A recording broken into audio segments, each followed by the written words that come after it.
BLOമാർക്ക് പുതിയ ടാർജറ്റുമായി മലപ്പുറം ജില്ലാ collector 20-നകം enumeration form വിതരണം പൂർത്തിയാക്കി 26-ന് മുൻപായി ഫോം സ്വീകരിച്ച് ഡിജിറ്റലൈസേഷൻ പൂർത്തിയാക്കണമെന്നാണ് നിർദ്ദേശം. ഫോം വിതരണം ചെയ്ത് പൂരിപ്പിച്ചു വാങ്ങി എൻട്രി ചെയ്യുന്നതിന് ഡിസംബർ 4 വരെ സമയമുണ്ടായിരിക്കെയാണ് പുതുക്കിയ നിർദ്ദേശം നൽകിയിരിക്കുന്നത്. ജംഷീർ കൊടിഞ്ചി വിവരങ്ങൾ നൽകാനായി ചേരുന്നുണ്ട്. ജംഷീർ, ഇപ്പോൾ തന്നെ BLOമാർ വലിയ തരത്തിലുള്ള സമ്മർദ്ദത്തിലാണ് ജോലി ചെയ്യുന്നത് എന്നുള്ള വാർത്തകളൊക്കെ പുറത്തുവരുന്നുണ്ട്.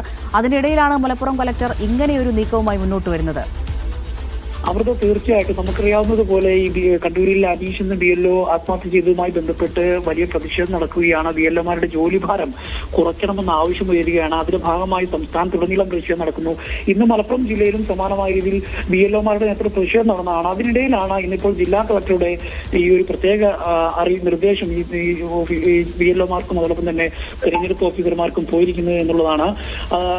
ഈ 20-ാം തീയതിക്ക് മുമ്പ് തന്നെ ഈ ഫോമുകൾ വിതരണം ചെയ്യുകയും അത് തിരിച്ചു വാങ്ങുകയും വേണമെന്നുള്ളതാണ്. 18 മുതൽ 20 വരെ അത് വിതരണം ചെയ്ത് തിരിച്ചു വാങ്ങണമെന്നുള്ള നിർദ്ദേശം നൽകിയിരിക്കുന്നു. അതോടൊപ്പം തന്നെ ഇത് 26-ാം തീയതിക്ക് മുൻപ് തന്നെ ആപ്പ് വഴി ഡിജിറ്റലൈസ് ചെയ്യണം എന്നുള്ള കർശന നിർദ്ദേശം നൽകിയിരിക്കുന്നു. അതോടൊപ്പം തന്നെ 26 മുതൽ 28 വരെ ഇതിനകത്തുള്ള ആളുകളില്ലാത്തതും അതോടൊപ്പം തന്നെ ആളുകൾ മാറിപ്പോയതും മരണവുമല്ല വിവരങ്ങളും പ്രത്യേകമായി തയ്യാറാക്കി യോഗം നടത്തുന്നത് BLOയും BLAമാരും തമ്മിലുള്ള യോഗം നടത്തണം എന്നുള്ള നിർദ്ദേശം നൽകിയിരിക്കുന്നുള്ള. അതായത് ഈ ഡിസംബർ 4-ാം തീയതി വരെ സമയം ഉണ്ടായിരിക്കെയാണ് ഇത്തരത്തിൽ പെട്ടെന്ന് ഇത് തീർത്തുകൊണ്ട് മുന്നോട്ട് പോകണം എന്നുള്ള ഒരു നിർദ്ദേശം BLOമാർക്ക് നൽകിയിരിക്കുന്നത് എന്നുള്ളതാണ്.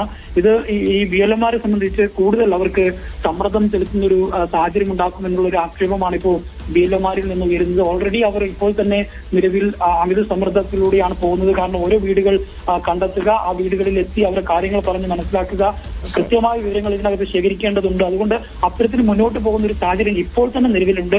അതിനിടെയാണ് ഇത്തരത്തിൽ കൂടുതൽ ഒരു സമ്മർദ്ദമാക്കുന്ന രീതിയിലുള്ള ഒരു സമീപനം ജില്ലാ ഭരണകൂടത്തിന്റെ ഭാഗത്തുനിന്ന് ഉണ്ടാകുന്നുള്ള ആക്ഷേപമാണ് ഉയരുന്നത്. അമൃത.